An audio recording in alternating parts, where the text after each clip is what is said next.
రవికిరణ్ గారు ఇప్పుడు మనకు రమేష్ గారు కొన్ని అంశాలు మాట్లాడారు.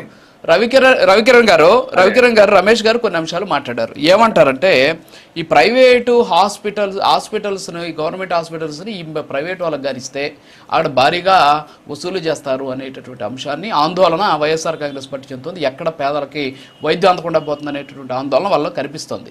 దీనికి నాకున్న పరిజ్ఞానం, నాకున్న సమాచారానికి ఒక చిన్న ఎగ్జాంపుల్ చెప్తాను మీకు.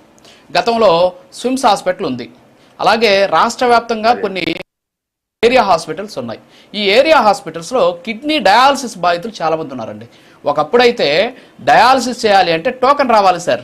అంటే ఈరోజు నేను పోయి ఒకరు రిజిస్ట్రేషన్ చేసుకుంటే ఆయన టోకెన్ వచ్చేంత వరకు డయాలసిస్ జరిగే పరిస్థితి లేదు. దాన్ని నెప్రోప్లస్ అనే ఒక సంస్థకి ఇచ్చారు.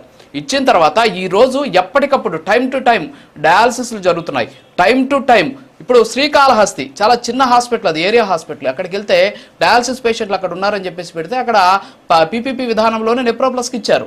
అక్కడ ఈరోజు చాలా అద్భుతంగా ఉంది. ఇందాక చెప్పినట్టు అపోలో హాస్పిటల్ ₹1 కూడా తీసుకోవట్లే గవర్నమెంట్. అపోలో మెడికల్ కాలేజీకి అనుబంధంగా చిత్తూరు జిల్లా ప్రభుత్వ ఆసుపత్రిని వాళ్ళకి ఇచ్చారు. చాలా అద్భుతంగా ఉంది. ఒకప్పుడు కనీసం అడిగిపోతే పెచ్చురుడి పడిపోయేటటువంటి పరిస్థితి. ఎంత అద్భుతంగా తయారు చేశారంటే అంత అద్భుతంగా ఉంది. కానీ డబ్బులు ఏం తీసుకోవట్లేదు. మరి ఆందోళన ఎందుకు చేస్తున్నారు వీళ్ళు? ఇప్పుడు మీరు అన్ని విషయాలు చాలా కులంకషంగా చెప్పారండి.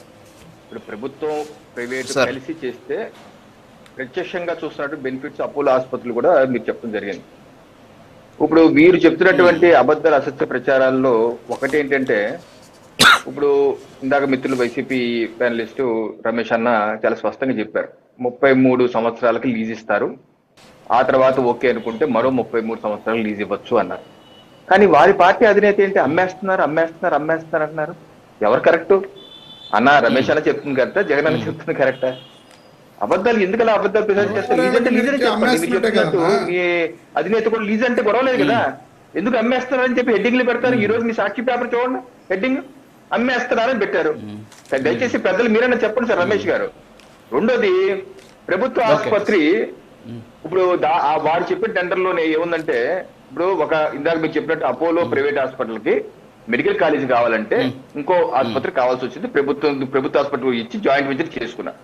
అలాగే ఇప్పుడున్నటువంటి ఆసుపత్రి 300 పడకలు 400 పడకలు ఉంటే దాన్ని 650 పడకలు పెంచాలి. వాళ్ళు ప్రైవేట్ వాళ్ళు పెంచాలి. Note this point. పెంచినాక అప్పుడు ఎన్ని అవుతాయి? 650. 650లో 70%, అంటే సుమారుగా 450 బెడ్లు పేదలకు వస్తాయి. అంటే ఏంటి, 300 నుంచి 400 పెరుగుతాయి పేదలకి. మిగతా 150 బెడ్లు కావాలంటే ప్రైవేట్ హాస్పిటల్ ఏ రకంగా డబ్బులు వసూలు చేసి అలా వసూలు చేసుకోవచ్చు.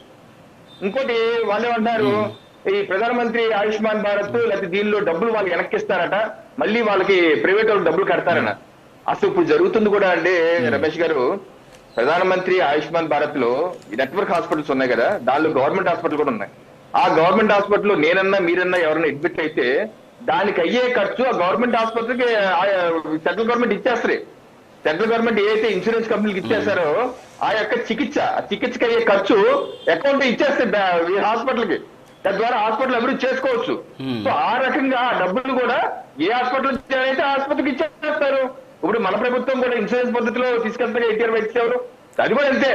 ఏ హాస్పిటల్ ఏ పేషెంట్ అడ్మిట్ అయినా సరే దానికి అయ్యే ఖర్చు గవర్నమెంట్ హాస్పిటల్ గవర్నమెంట్ ఇచ్చేస్తారు, ప్రైవేట్ అయితే ప్రైవేట్ కి ఇచ్చేస్తారు. దీనిలో తప్పేంటి? అలాగే దీన్ని దోచేసేది ఏముంటది? ఆ టెండర్లో స్పష్టంగా ఉంది, ఎన్టీఆర్ వైద్య సేవలు ఏ రకంగా ఉన్నా ఆ సేవలు వల్ల అందుబాటులో ఉంటాయి. ఎక్కడ డబ్బులు తీసుకోరు పేదల నుంచి. చాలా స్పష్టంగా మనం ఆందోళన చేయాల్సిన అవసరం లేదు. ఒక్కొక్క పాయింట్ చెప్పి విరమిస్తాను.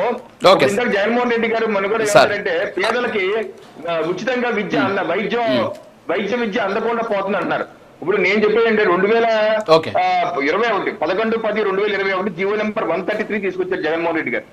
తీసుకొచ్చి ఏం చేశారంటే, ప్రభుత్వ వైద్య కళాశాలలో సెల్ఫ్ ఫైనాన్స్డ్ సీట్లు మేనేజ్మెంట్ కోటా ఎన్ఆర్ఐ కోటా తీసుకురావచ్చు.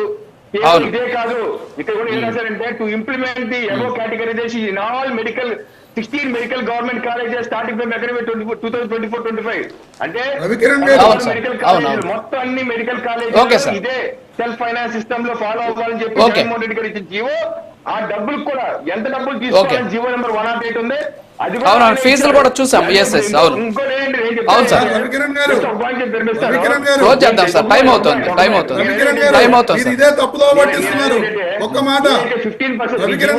15% పేదలకు ఇంకా సీట్లు పెరుగుతాయండి. అవును. ప్రభుత్వం రాజు గారు, తీసుకునే విధానాలు ఓకే. పెరుగుతాయి. అవునవును, ఒక్క నిమిషం. ఓకే సార్, 100కి ఓకే సార్. 42 మాత్రమే రాజు గారు. ఉచిత సీట్లు వస్తే ఓకే సార్. ప్రభుత్వం తీసుకునే విధానంతో ఓకే 50 సార్. సీట్లు వస్తాయి. 50 సీట్లు రాజు గారు, ఇదే పెరుగుతాయి. Okay, okay. అలాగే అలాగే సార్ టైం అవుతుంది మిగతా వాళ్ళకి ఇవ్వాలండి టైం. రాజు గారు, చెప్పండి రమేష్ గారు చెప్పండి. జగన్మోహన్ రెడ్డి గారి ప్రభుత్వంలో సెల్ఫ్ ఫైనాన్స్ కేటగిరీలో ఇచ్చిన సీట్లలో వచ్చే డబ్బు Andhra Pradesh medical education and research corporation దానికి జమ అవుతుంది తప్ప గవర్నమెంట్ కే మళ్ళీ జమ అవుతుంది తప్ప ఆ మెడికల్ హాస్పిటల్ కానీ ఆ మెడికల్ కాలేజ్ యొక్క డెవలప్మెంట్ కోసం కానీ దాన్ని వినియోగిస్తారు తప్ప ప్రైవేట్ వాళ్ళ జేబుల్లోకి ఏమి వెళ్ళట్లేదు. వీళ్ళు జీవోలు చూపించి నంబర్స్ కోట్ చేస్తూ అబద్ధాలు చెప్పడం. ఇప్పుడు రవికిరణ్ అన్న, నువ్వు ఆ డబ్బులు ఎవరి జేబుల్లోకి వెళ్తున్నాయి? ప్రైవేట్ వాళ్ళ జేబుల్లోకి వెళ్తున్నాయి. మేము state government medical education and research corporation కి జమ చేస్తున్నాం.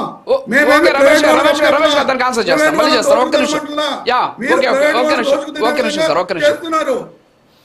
టైం అవుతుంది నాకు ఇంకా ఇద్దరు క్వశ్చన్లు. ఒక్క నిమిషం సార్. విజయకిరణ్ గారు, ఇప్పుడు టెండర్కి సంబంధించినటువంటి డాక్యుమెంట్స్ ఇందాక రమేష్ గారు చదివారు. ఇందులో ఒక పాయింట్ ఉంది, ఎలిజిబిలిటీ క్రైటీరియా అని చెప్పేసి. ఈ ఎలిజిబిలిటీ క్రైటీరియా